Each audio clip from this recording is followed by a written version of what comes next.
Welcome to I'm Your Target Demographic. We've been talking a lot about Thor, and in Thor's mythology they reference what are called the 10 realms. Now this used to be called the 9 realms because when we get to number 10 you'll see that it was a recent discovery. But before we cover the 10 realms we need to look more broadly at the tree called Yggdrasil. The idea of a giant tree holding all of existence comes from Norse mythology, as do the core concepts of all of these realms. Back in their day, they believed that this giant tree indeed supported us and connected all life. In the Marvel Universe, it connects all 10 planets. So let's dive into the first realm near the top of the tree, Alfheim. This world is full of what are called light elves, only called this to differentiate them from what we call the dark elves later. These light elves are things like fairies and pixies and mermaids, generally bright and vibrant in color, and equally so in personality. They are generally considered peaceful, but have been able to defend their world against mighty forces, so they're not defenseless. In our second realm, we visit Asgard, the home of the mighty Asgardians such as Odin and Thor. They look like normal humans do, but they have incredible strength and have much longer lifespans. Asgard has several regions to it, including Valhalla, which is a majestic place for warriors that have fallen in battle, taken to Valhalla by beings called Valkyries. Going to this place is an incredible honor.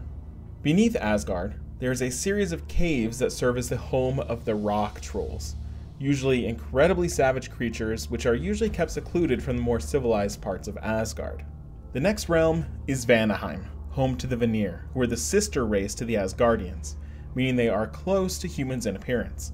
There are two essential eras of history here, the first being when they built these gigantic castles that could be seen from other worlds.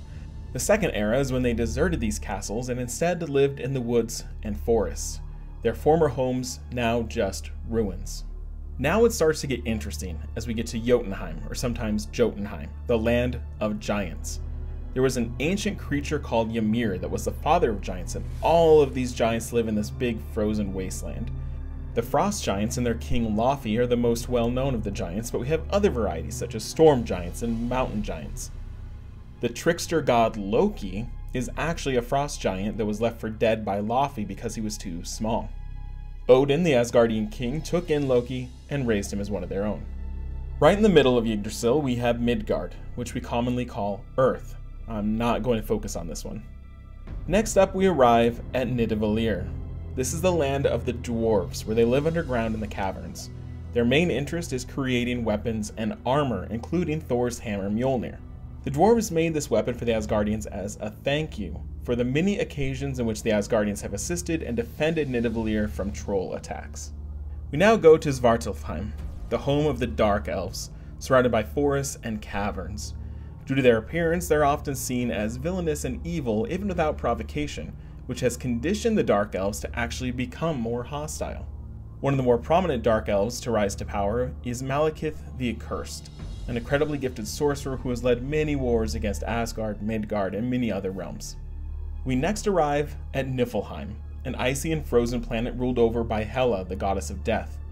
Her domain of Hell is located on this realm where dead souls go, except for those that are granted entrance to Valhalla. Hell is not necessarily a bad place, there are some paradise locations as well. Niffleheim was also home to Ymir a long time ago when he created all of the races of giants. Up next is our 9th realm, the land of Fire Muspelheim. It is covered in lava and flame, full of fire demons, and ruled over by Surtur.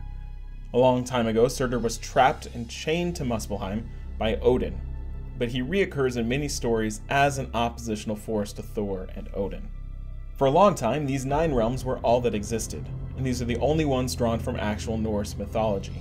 However, a 10th realm was added in the Marvel Universe, a realm called Heven. And yes, it's spelled like that. A long time ago, the beings of Heaven, called angels, warred with Asgard. Odin fought against them, but his firstborn, a young girl, was kidnapped from him and he believed her to be dead. So Odin cut off Heaven from the other realms, forcing them into a void where they'd have no contact with the other worlds whatsoever. More currently, Thor reopened this connection and brought Heaven back into the tree of Yggdrasil, meeting the woman that is now his sister known as Angela. To look behind the scenes, Angela existed before this in another line of comics from Image Comics, alongside the hero Spawn. but her rights were sold to Marvel, and this is how they incorporated her into the mainstream continuity. So that is the summary of the 10 realms that exist in the Tree of Yggdrasil. It is a little confusing as some of these are traditional spherical planets, while others are flat plains. It's also confusing that many alien planets aren't in this world tree, while some are. That's the tough thing about trying to incorporate a pre-existing mythology into your pre-existing continuity. Thanks for watching our video on the 10 realms. If you're interested in other Thor stuff, we just put out a Who is Thor video. We have a prep video for Thor Ragnarok, or we have an old school one, Who's Worthy to Hold the Hammer Mjolnir. So check any of those out, and we'll see you next time on IAYTD.